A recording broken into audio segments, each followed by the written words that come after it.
Et comment ils vont? Et comment ils vont, eux? On va revenir sur ce match entre Bordeaux et Rennes. Oh là là. J'en enlève mes lunettes. Bordel, c'était terrifiant. C'était terrifiant. Oh, je tourne la vidéo sous 39 degrés. Enfin, j'ai de la température, je suis malade, j'en peux plus. Et le match, il était catastrophique. Va te faire foutre, Gauthier Gallon.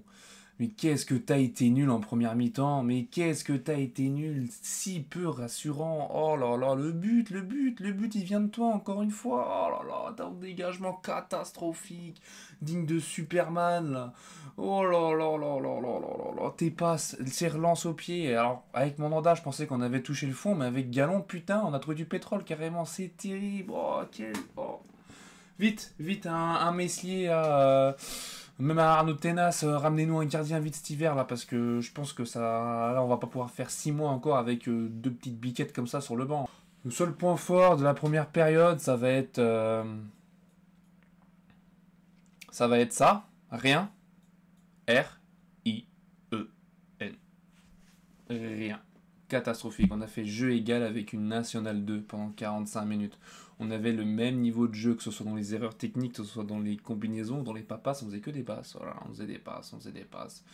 Dans notre première partie de terrain, on se faisait des passes pendant 45 minutes, sans réel dépassement de fonction, sans réelle prise de risque. Quand il se faisait la passe à 3, là, les 3 centraux, là. Aïe, Ostigard, t'es beau, Ostigard, faille. Oh, j'avais envie de péter mon crâne. J'avais envie de péter mon crâne. Kalimundo, il a fait un bon match. Mais attends, avant de parler de Kalimundo, on va quand même parler d'Albert Grönbeck. Qu'est-ce que c'est que ce joueur là? C'est pas une seule bonne passe, il loupe tout. Mon dieu, j'ai confiance en lui, mais je pense que là, lui, il lui faut un an, une bonne année pour s'intégrer, parce que là, c'est quand même compliqué, toutes les erreurs techniques qu'il nous lâche. Oh mon dieu. Notre tête de neuil, notre Gigi, notre Jordan James là. Moi j'ai encore adoré, hein. Après c'est mon chouchou donc je suis encore peut-être pas objectif. Son petit but, ça met bien, ça met bien. Oh, que ça met bien. Kalimundo, il a été bon tout le match. Là on peut pas lui cracher dessus, il est venu dézonner, il est venu un peu jouer un peu comme un 10. Il est venu faire vraiment point de base pour organiser l'attaque. Voilà, et si je vous parle de Ludovic Blas, oui, Ludovic Blas était sur le terrain aujourd'hui. Je vous assure que Ludovic Blas était sur le terrain. Mais il n'a rien foutu, on l'a pas vu, on a dû le voir 2-3 fois, c'était catastrophique ça aussi, c'est catastrophique. De toute façon, les 60 premières minutes, elles étaient à chier. Voilà, les 60 premières minutes, on n'a rien foutu. Puis bah après, à Bordeaux est revenu le Bordeaux qui doit être, hein, c'est-à-dire fatigué, limité physiquement, limité tactiquement, limité aussi dans les déplacements. Donc forcément, on a fini par les avoir à l'usure. Mais que ça a été dur. Oh là là, on retient que la dernière demi-heure de jeu. Hein. Ah, et puis on a vu Amada aussi. Amada est donc réel, les amis, il existe vraiment.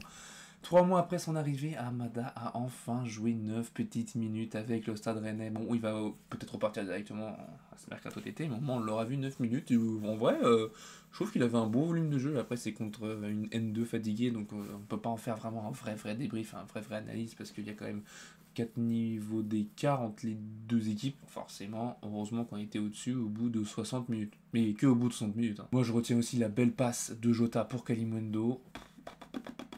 Il a même pas regardé Kalimundo, il savait qu'il était là, alors qu'il joue quasiment jamais, il a déjà des automatismes, enfin c'est comme aurait dit Stéphane, ça connecte très vite là-haut. Là on va finir à Signon qui marque, Truffert qui marque, Jordan James qui marque, un beau but, Kalimundo, puis voilà, quand on rentre à la maison avec 4-1, mais ce que j'ai remarqué encore une fois, c'est que finalement il n'y a toujours pas beaucoup d'émotions quand cette équipe marque. Signon qui marque, vous allez me prendre, vous allez peut-être me dire que j'abuse un peu, mais il va célébrer côté gauche alors que le parquage rennais est côté droit. Je comprends pas ça non plus. Voilà, je pense que c'est tout ce qu'il y a à dire sur ce match. Hein. Il a été correct, il a été bon, mais que à partir de la 60e minute. Donc il a été bon, mais pas trop quoi. Vraiment, c'est catastrophique. Et puis ouais, ce qui m'a choqué, moi, c'est Gallon. Aïe, ça a été compliqué. En tout cas, voilà. J'espère que ce petit débrief vous aura plu. Moi, je me retourne me coucher parce que je suis dans une D, là je suis malade. Je vais me coucher et je vous dis à demain pour la dernière vidéo du calendrier de l'Avent où ce sera mon mercato d'hiver idéal. Sur ce, bonne soirée. Moi, je vais me coucher, j'en peux plus. Je vais me coucher, ciao.